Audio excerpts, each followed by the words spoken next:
Bismillahirrahmanirrahim. Assalamualaikum warahmatullahi wabarakatuh. Kembali bersama saya Dr. Rado Yendra dan Rado Institute. Kita kembali hadir mengisi dunia maya Indonesia dengan berbagai kegiatan Tridharma perguruan tinggi. Suatu teknik dalam mengestimasi parameter yaitu Bayesian-Markov-Chain Monte Carlo atau Bayesian MCMC akan kita gunakan untuk membahas suatu model yang telah kita bahas sebelumnya sebenarnya, yaitu model dari New Extended Top-Leon Inverse Exponential Distribution.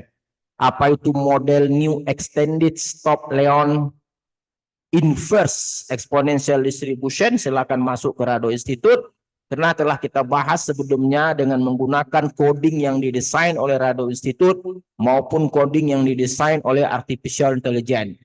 Nah, pada saat ini kita akan coba pertingkatkan, perdalam lagi kajiannya. Kita akan gunakan Bayesian-Markov-Chain Monte Carlo. Kita tidak akan bahas lagi mengenai model ini. Bagi peneliti maupun mahasiswa yang ingin melihat model ini, silahkan masuk ke dalam Rado Institute. Pada saat ini kita akan coba langsung saja kita bahas R-nya. Kita bahas R dari Bayesian MCMC untuk kajian kita pada sore hari ini. Oke, kita masuk kepada the new extension of the Top-Leon Inverse Exponential Distribution using Bayesian MCMC. Langkah pertama tentu kita jalankan data. Itu pasti jalankan data. Oke, ini data kita. Setelah data kita peroleh, tentu langkah berikutnya adalah yang kita perlukan adalah coding dari fungsi likelihood. Bukan fungsi log likelihood, tapi likelihood. Fungsi densitas yang kita gunakan untuk that new extended Top-Leon inverse exponential distribution seperti yang Anda lihat yang kita blok, ada 3 parameter. Parameter 1 atau per 1 itu U, per 2 itu T, dan per 3 itu E. Dengan fungsi densitas peluang yang dapat Anda lihat seperti yang kita berikan. Nah, yang disebut dengan likelihood-nya itu prod. Nah, ini prod ini adalah perkalian dari fungsi densitas. Oke, kita runkan. Kita runkan saja fungsi likelihood. Coba kita lihat. Oke, tidak ada masalah di fungsi likelihood kita.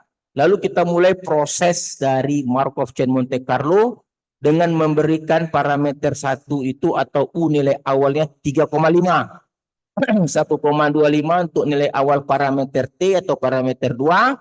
Dan 1,1 untuk parameter 3 atau parameter E.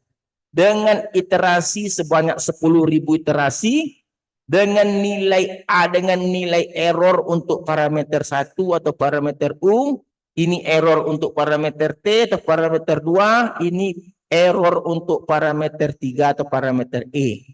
Lalu kita lihat proses posterior. Kita tahu rumus posterior itu adalah likelihood dikali dengan prior. Priornya kita gunakan fungsi normal baku. Priornya. Jadi karena ada 3 parameter, yang ini adalah posterior dari parameter U atau par 1.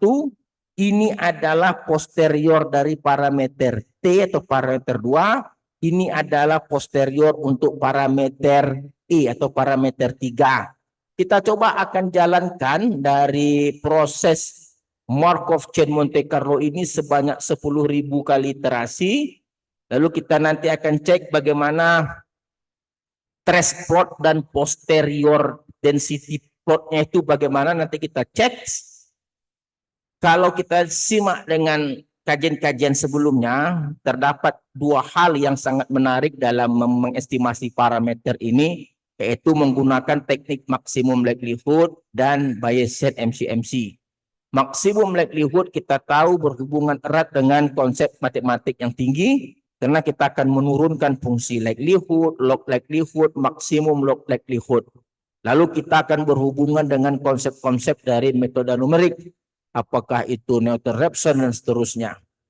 Nah, kalau dia Bayesian MCMC, kita hanya lihat tadi hanya bergantung kepada proses posteriornya saja, yang bergantung kepada hasil perkalian dari fungsi likelihood dan fungsi priornya.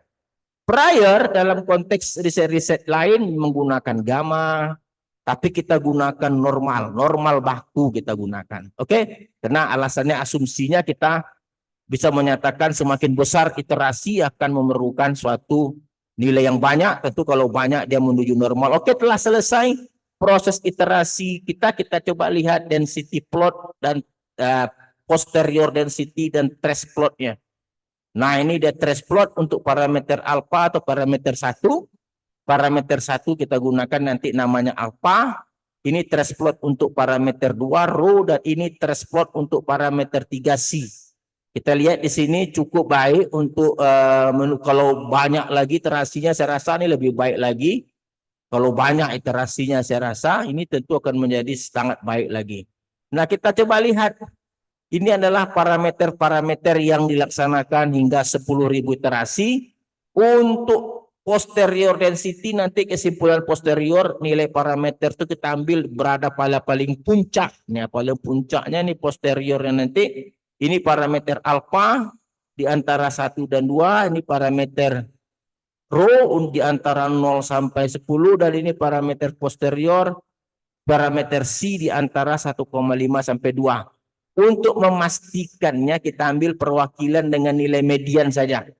Kita ambil alpha dengan nilai mediannya, median U, lalu rho-nya ambil median T, dan C-nya ambil median E. Lalu kita mau coba lihat hasilnya, kita tinggal panggil saja untuk alpha 1,79 untuk rho, 7,5 untuk C. Nah, ini parameter-parameter yang kita gunakan. Oke, parameter-parameter yang dihasilkan dari Markov chain Monte Carlo. Oke, kita coba lihat kebaikan parameter ini melalui uji density plot dan cumulative plot. Dengan terlebih dahulu kita susun parameter kita. Dengan parameter 1 adalah alpha, rho, dan C. Lalu kita gunakan komponen-komponen untuk uji density plot dan cumulative plot. Ini sudah biasa kita bahas. XX itu untuk cumulative plot, XI itu untuk density plot, dan FF ini adalah kumulatif hampiran. Lalu ini adalah fungsi densitas dengan menggunakan Bayesian MCMC. Ini adalah kumulatifnya dengan Bayesian MCMC. Anda lihat fungsi densitas menggunakan XI, sedangkan kumulatif menggunakan XX. Lalu kita run saja, coba run. Lalu setelah run kita akan uji menggunakan density plot, memasangkan histogram dengan fungsi densitas. Kumulatif plot memasangkan kumulatif hampiran dengan kumulatif model. Kita coba run hasil dari Bayesian MCMC. Oke, saya rasa hasilnya cukup baik. Kita lihat dari segi density plot, dia mampu menangkap histogram dengan baik. Dan dari segi kumulatif plot juga dia dapat menghampiri dengan baik kumulatif dari hampiran, yaitu yang bergaris abu-abu yang digunakan dengan rumusan F sama dengan I kurang 0,5 dibagi dengan N. Nah, kita lihat sendiri hasilnya, kita dapat mengetahui bahwa coding yang kita hasilkan itu ternyata menghasilkan suatu parameter yang baik, yang kita uji bagaimana kemampuan density plot tadi menangkap histogram dan kumulatif plot menangkap kumulatif hampiran. Oleh sebab itu, pada kesimpulan pada hari ini kita sangat puas diri bahwa Bayesian Markov chain Monte Carlo kita berjalan sukses. Silakan diadopsi untuk model-model lain ataupun untuk data yang ada, ataupun untuk sebagai pembanding model-model yang telah Anda lakukan dalam riset, terutama untuk menggunakan model-model peluang yang berparameter 3. Oke, saya rasa jumpa lagi pada sesi berikutnya. Assalamualaikum warahmatullahi wabarakatuh.